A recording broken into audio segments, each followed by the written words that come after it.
चाहे कश्यप हो, सैनी हो, पाल हो, इनके ना डीएम है, ना कलेक्टर है, ना दरोगा है, ना मास्टर है, ना सिपाही है, ना डॉक्टर है, ना इंजीनियर। जाति की जनगणना होनी चाहिए और जो 50% का कैप लगा हुआ है आरक्षण पर, वो हटना चाहिए। आप अभी मैं आपको बात करूं पिछड़ों की, तो जितने उद्योगपति हैं 100 देश में, एक भी पिछड़ा नहीं है। कश्यप के पास कितनी जमीन है, कितनी नौकरी है, पाल के पास कितनी है, प्रजापति के पास कितनी है, सैनी के पास कितनी है, तो एक्स्ट्रा कराना जैसे मरीज का जरूरी है, ऐसे जातिगत जनगणना जातियों के उद्धार के लिए जरूरी है। भाजपा को डर ये है ना कि जो आज इन्होंने इन छोटी छोटी जातियों को, कश्यप है, पाल है, सैनी है, प्रजापति है, नाई है, जोगी है, इन जातियों को जो हिंदुत्व और मुसलमान के नाम पर लड़ाकर हिंदू बना रखा है। राहुल गांधी जी तो सबकी जो भी वंचित है, शोषित है, पिछड़े हैं, आदिवासी है, सबकी लड़ाई लड़ रहे हैं। जातीय जनगणना को लेकर राजनीति इस समय पूरी तेजी से चल रही है। बिहार सरकार ने जातिगत जनगणना शुरू की थी, लेकिन कोर्ट के आदेश के बाद रुक गई। लेकिन उत्तर प्रदेश में कांग्रेस फिशरमैन के प्रदेश अध्यक्ष देवेंद्र कश्यप लगातार इस मांग को बढ़ा रहे हैं। पिछले दिनों कांग्रेस नेता राहुल गांधी ने भी जातीय जनगणना की बात कही थी। देवेंद्र कश्यप लगातार उत्तर प्रदेश में अब इस मुद्दे को लेकर के घूम रहे हैं। क्या एक मुद्दा जातीय जनगणना का आपका है? पहले तो आपके चैनल का खोजी न्यूज का बहुत बहुत धन्यवाद। जातीय जनगणना, क्योंकि देश को आजाद हुए 75 साल हो गए, 1931 में अंग्रेजों के टाइम जातिगत जनगणना हुई। तो मुद्दा यह है कि जो पिछड़ी जातियां हैं उनकी आबादी लगभग 60% है, लेकिन अभी तक ये नहीं पता लग पा रहा है कि कौन जाति कितनी है। तो जातीय जनगणना इसलिए जरूरी है क्योंकि सरकार अगर योजना बनाने लगे तो किसको क्या देना है, वो तब पता लगेगा ना कि जाति की जनगणना हो जाए, सामाजिक गणना, आर्थिक गणना, शैक्षिक गणना, पता लग जाए कि किसके पास कितनी जमीन है, पता लग जाए किसके पास कितनी नौकरी है, पता लग जाए किसके पास कितना व्यवस्था है। तो ये गणना इसलिए जरूरी है, सरकार योजना बना सके। राहुल गांधी ने भी बयान दिया जातिगत जनगणना को लेकर, आप मैदान में उतर आए, किस तरह देखते हैं राहुल गांधी के इस बयान को? राहुल गांधी जी तो सबकी जो भी वंचित है, शोषित है, पिछड़े हैं, आदिवासी है, सबकी लड़ाई लड़ रहे हैं। उन्होंने अभी कोलार में ही कर्नाटक में कहा था, जब रैली हुई, उन्होंने कहा कि भाई जिसकी जितनी संख्या उसको उतना हिस्सा मिलना चाहिए, जाति की जनगणना होनी चाहिए और जो 50% का कैप लगा हुआ है आरक्षण पर, वो हटना चाहिए। जिसकी जितनी आबादी है उसको उतना आरक्षण मिलना चाहिए, आबादी के हिसाब से हिस्सेदारी होनी चाहिए, राहुल जी ने बताया।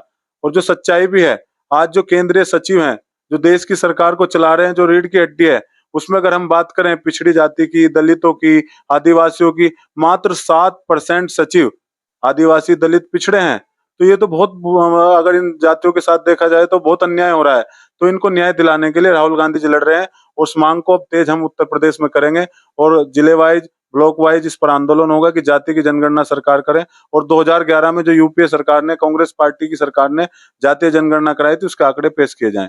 आप खुद पिछड़े समाज से आते हैं, कश्यप समाज से आते हैं, क्या पिछड़ों को उनका हक नहीं मिल पाया, इसलिए कांग्रेस अभी आवाज उठा रही है? पिछड़ों को हक आप देख लो, वो तो आप 7% सचिव हैं, आप कुलपति देख लो, आप डीयू में देख लो, जज देख लो। आप अभी मैं आपको बात करूं पिछड़ों की, तो जितने उद्योगपति हैं 100 देश में, एक भी पिछड़ा नहीं है।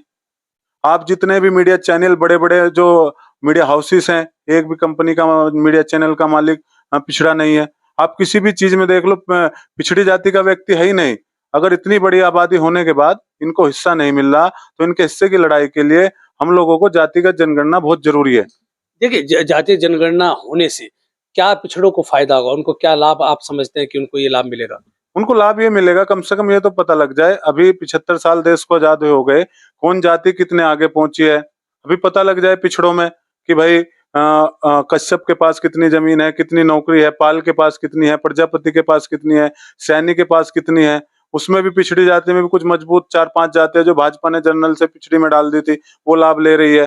तो इससे पता लग जाएगा कि किस जाति को क्या चाहिए। अगर राहुल जी ने खुद कहा, अगर एक बात बताओ, कोई बीमार हो जाए, किसी की हड्डी टूट जाए या किसी के फ्रैक्चर हो जाए, अगर एक्सरा ना करें, और एक्सरा ना करें, अगर एक्सरा करेंगे तभी तो उसको प्लास्टर करेंगे, पता लगेगा कि यहाँ से हड्डी टूटी है। तो एक्सरा कर, ये एक्सरा है जातिगत जनगणना, जिससे पता लग जाएगा कि किसके कहाँ फ्रैक्चर है, क्या कमी है, तभी तो हम उसमें सुधार करेंगे। तो एक्सरा कराना जैसे मरीज का जरूरी है, ऐसे जातिगत जनगणना जातियों के उद्धार के लिए जरूरी है।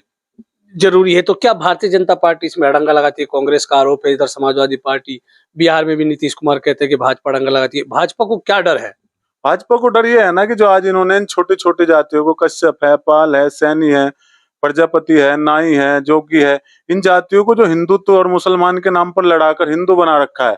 अगर इनको पता है, अगर जातिगत जनगणना करा दी, क्योंकि ये जातियां पिछड़ी हुई है, मोस्ट बैकवर्ड क्लास जो है, चाहे कश्यप हो, सैनी हो, पाल हो, इनके ना डीएम है, ना कलेक्टर है, ना दरोगा है, ना मास्टर है, ना सिपाही है, ना डॉक्टर है, ना इंजीनियर। इनको पता है अगर जातिगत जनगणना कराई, आर्थिक जनगणना कराई, तो इनको पता लग जाएगा कि हमारी हिस्सेदारी नहीं है, हिस्सेदारी की मांग करेंगे तो इनका प्रोपेगेंडा मंदिर मस्जिद वाला धर्म का फेल हो जाएगा। ये भारतीय जनता पार्टी को डर है। वो सामाजिक न्याय नहीं चाहती, वो सिर्फ लोगों को धर्म के जाल में फंसाना चाहती है।